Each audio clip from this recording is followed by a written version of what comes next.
Good evening and welcome. I'm Sheila Balgobin, principal of Simply Improve Health, and I help people to train better and longer, have improved sleep, and enjoy better quality of life using simple plant-based products and simple techniques. This evening, I'm going to continue in my garden mode.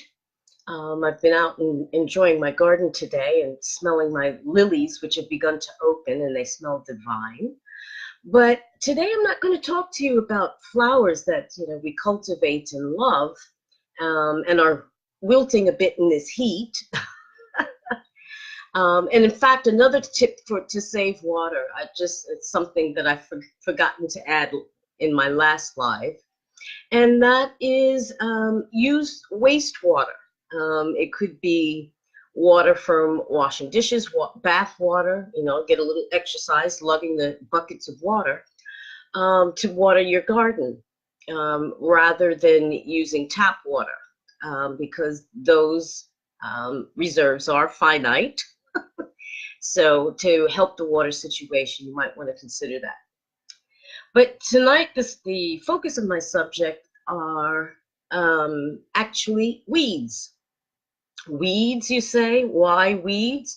Well, weeds have been and continue to be useful in many cultures around the world. From the times when we were hunter-gatherers living, in caves, and they still have something to teach us today, and still are useful today. So I'm going to talk a little bit about weeds and why they're useful, and then mention a few plants that perhaps have been overlooked by people because they're just weeds. But they're not just weeds, and as you'll find out. So why are weeds good for us in our gardens? Now, you'll have to forgive me. Every now and then I have to glance down at my notes. I don't believe in saying anything that isn't accurate, so I write things down. So if I look down from time to time, I am paying attention, but I want to make sure I'm saying things right. So there's 4 reasons why weeds are important for us in our gardens. First of all, they protect the soil. They hold the soil and keep it from eroding. And if anyone has ever seen poppy fields, you know that that's true because poppies in particular are plants that grow in disturbed soil. And the biggest evidence of that is the poppy fields in France that sprang up after World War I, after so much death and destruction. So a weed, and even the opium poppy, which is the soniferum subspecies of Popea, the poppy family, which only grows in certain latitudes, again, grows wild in disturbed places. So technically, that is a weed as well. Look at the properties it has. It can save lives and it can destroy lives depending on how the extracted opium is used. So that's the first thing. They protect the soil. The next thing that weeds can do is to actually fertilize the soil. So they put back nutrients that are taken out by other plants. Certain plants will suck the nutrients right out of the soil, like cotton. Cotton is famous for destroying the integrity of the soil and the nutrient and sucking all the nutrients out of it. So you have to plant something in its place that will actually nourish the soil and put nutrients back in.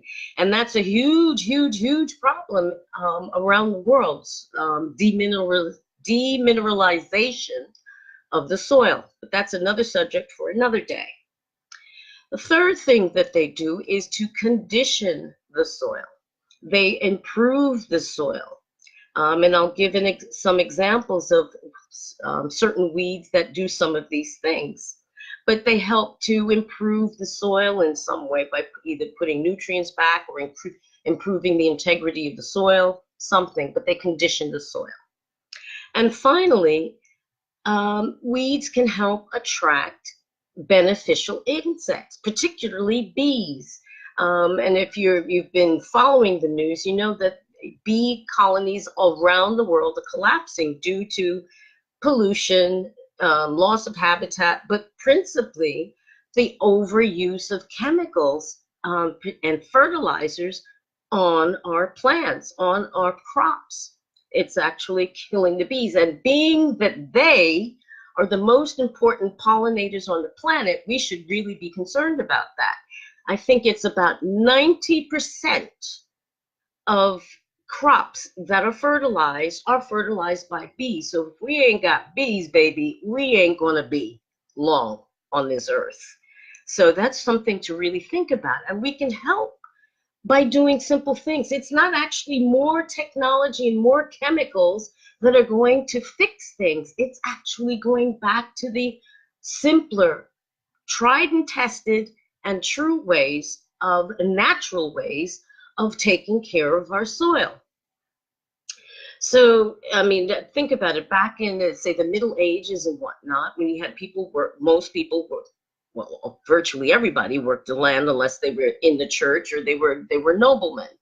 But what they would do is they would divide the land up into quarters, leave one that stayed for a couple of years not being used at all, one that had one type of crop, and the other two had other types of crops, and they would rotate. There was called a system of rotation to be able to keep the soil healthy. And the use of weeds was important in that process. But let me just tell you about a few weeds that and their uses, just to show you that weeds are not insignificant. They have played a major part in human health and nutrition even for time out of mind, for as long as people have been on the planet, really. So my first candidate of useful weeds is plantain. And not the plantain like that looks like a banana, but this is a plant that's also called plantain. It's edible, the leaves are edible, and it has various medicinal properties, but it also conditions the soil. So it improves the soil that it's actually planted in. Another so-called weed that also conditions the soil is chickweed. Now, chickweed has lettuce-like leaves and various medicinal properties as well. Another one, a favorite of mine, is white clover. You know, we're always talking about four-leaf clovers and whatnot. Well, white clover actually fixes nitrogen in the soil, so it actually helps to fertilize, create a natural fertilizer, and condition the soil. So that, and in fact, ladies, a tip for you, red clover tea is great if you suffer with menopausal symptoms, particularly hot flashes. So red clover tea, again, a weed, can be very useful. But for me, the queen, the absolute apogee of weeds, of useful weeds, is dandelion. And dandelion, which is taken, actually the word comes from Old French, which is dent de lion, the lion's tooth because of its appearance, and the little florets that kind of look like spiky, like teeth maybe. But also because of its properties. You can eat the flower heads and the young leaves, and in fact, in France, in some parts of France, they use the leaves and the flower heads to make a spring tonic to clean the system out. And that's one of the properties of dandelion. It's a blood purifier, and a very good one. Not only that, it is full of vitamin A, B, C, and G. It functions as a diuretic and is good for urinary problems. I mean, I could go on and on and on about the goodness of dandelion. It is really the queen of weeds, as far as I'm concerned, and is so useful for so many things, and to keep you well in general, just keep you going in general. I know that my grandmother, who was from Trinidad, and her good friends from Louisiana, They would sit smoking their corn cob pipes, yes, actually sit and smoke their pipes, talking in Creole and drinking homemade dandelion wine as a little tonic. So for time out of mind, as I said before, to keep people healthy and to heal all kinds of things, not just physical, but emotional upsets as well.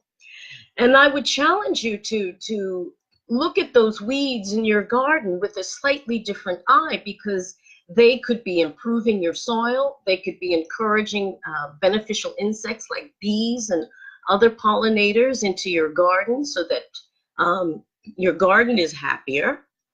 And they can also correct some of the damages that are done by commercial fertilizers and chemicals constantly going into the soil. It goes into our groundwater. We're being poisoned slowly by that stuff. And the only way to stop the cycle is to stop using them and to start to try to clean the soil by using what nature has already provided, the means to do it with these so-called useless weeds. So I would challenge you, as you go about mowing your lawn, you might want to rethink whether those weeds should be cut down or not. And they're almost impossible to get rid of because they're tenacious. That's another thing we can learn from weeds. Weeds have some interesting properties. Think about it. They're tenacious. They will grow anywhere they can get a space, and they will not be stopped. I said we should have half as much determination to grow and develop as weeds do. So they never give up, and they will thrive wherever they find themselves. And I think that's energetically, that's a lesson we can all take from our weedy friends. So those are my little thoughts about weeds. Hello, Shireen. Thank you for watching. It's nice to see you. And I would challenge you again, like I said, as you go, look at the world around you. Think about those weeds and how you can perhaps bring some of them into your own lives to be able to just improve the little part of the world that you live in. I know one of my neighbors, she comes from across the road to come and pick dandelions for her terrapin, a little tortoise, terrapin, because they're nutritious, so it has all those vitamins and things, and it's good for his shell. So you see, it's good for us, it's good for our pets, and it's good for the planet too. So think about those weeds, and when you see one, smile, because they're doing a great job, even if they're unsung. Thanks for listening. I hope you enjoyed what you've heard, and if you have, hi Harry, send some love hearts, some thumbs ups, some comments. And if you have any suggestions about other weeds that are unsung and should be celebrated, let me know. I'm always happy to share information with other people. Have a great evening and a good rest of the week and lovely weekend. And I will see you again soon. Take care. Bye-bye.